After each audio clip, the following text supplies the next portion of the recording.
So let's talk about scope of practice. There are some jobs out there that have very little overlap. For example, a pharmacist may give a vaccine, a nurse may give a vaccine, but most of their job is going to look very different.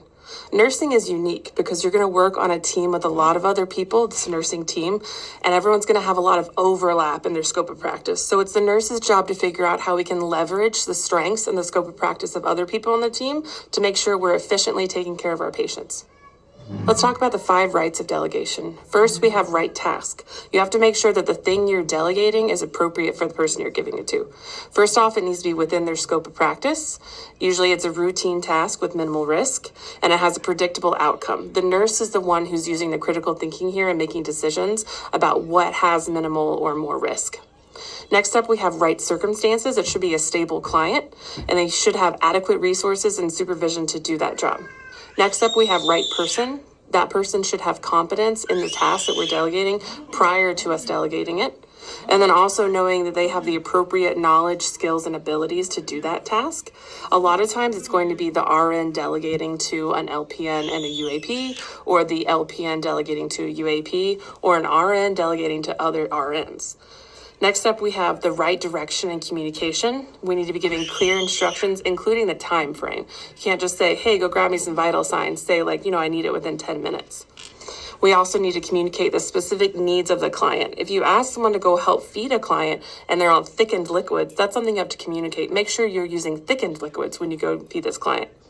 And then also having the other person verbalize their understanding of what the task is, and then giving them the opportunity to ask questions, maybe just saying like, hey, what did you hear me say? And lastly, we have right supervision and evaluation. Just because you've delegated a task doesn't mean you've delegated responsibility. The nurse still has responsibility for the outcome. They have to follow up here. So we need to monitor, evaluate, and then intervene as needed, and then provide feedback after the task. So let's talk more in detail about the individual roles of people on the nursing team. First off, we have the registered nurse. Their scope of practice has a lot to do with assessments and then initiating care. For example, it's the registered nurse's responsibility to create and update the nursing care plan. It's also their responsibility to initiate the beginning teaching and then also to provide the initial discharge teaching. Clinical judgment comes into play a lot here. All the things we do here are based on our initial assessments and then ongoing reassessments as the patient's condition is pretty dynamic. Prioritizing client care is another big piece of the RN's role.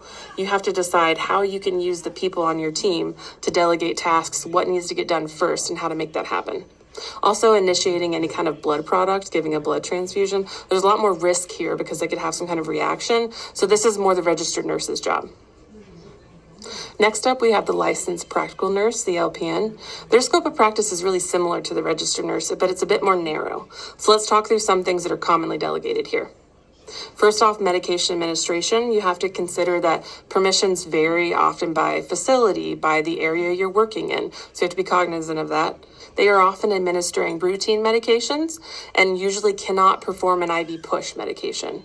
Other examples include a sterile procedure, a dressing change or suctioning, urinary catheterization, ostomy and wound care, ensuring tube patency, performing enteral feeding, auscultating, lung and bowel sounds. And then, of course, they still do the nursing roles of like monitoring the RN's findings or reinforcing that teaching or contributing to the care plan, but they do that together with the RN. But just remember, the RN can still perform any of these tasks. That's the whole point of delegation, is that you still maintain responsibility and know how to do this, but you delegate it for efficiency. So say the LPN is busy giving a whole bunch of routine medications, the RN can still go perform a dressing change. The RN is unique in that we're all going on the same highway, but the RN has an all-access pass to all the lanes. Next up, we have the unlicensed assistive personnel, and we know this phrasing sounds a little odd. Let's just stick with UAP. When you're actually in practice, you're going to hear a lot of different words, like probably a nurse tech, patient care tech. But let's stick with UAP. Talking about the UAP, they have one of the most unique roles because it really is so facility dependent. They don't have a license, so this means that they get trained in the tasks they're going to do when they get to the job. So let's talk about some specific examples of things they commonly do. First up, we have activities of daily living, maybe just helping the patient brush their hair or change their clothes. And then client hygiene, giving baths, helping with showers, changing bed linens. Also routine vital signs, again, for a stable client. right after you hang a blood product. It's not going to be the UAP taking vital signs. Also, emptying, measuring, and recording output. Notifying the RN of change in client status. This is a great opportunity to say to the UAP, hey, let me know if this happens in case you're concerned about something. Also, skincare, maybe applying an ointment to help with incontinence, like a moisture barrier. This kind of goes hand in hand with hygiene. Also, measuring a weight or abdominal girth, repositioning in bed, and then also commonly ambulating or, walking in the hallways. UAPs often also transport specimens like blood or stool to the laboratory, other bodily fluids, and they may also be picking up blood products that you're going to administer. Let's talk a bit more about evaluation. This is one of those critical pieces of delegating. Like we said, the nurse is still accountable for anything that's delegated. We need to make sure these tasks are completed and check for accuracy and completion. We also need to give feedback, talk about the strengths and weaknesses, what could be improved, what are some opportunities to do better next time. Also, providing feedback and giving positive reinforcement. Most likely, these are the people you work with every day. It's so helpful to have positive relationships with your colleagues here. And then evaluating how quickly and effectively goals are completed. This plays in a lot to time management. There are some tasks that are a lot more time sensitive than others. Lastly, let's talk about time management. This is so important and underlies everything we do as a nurse.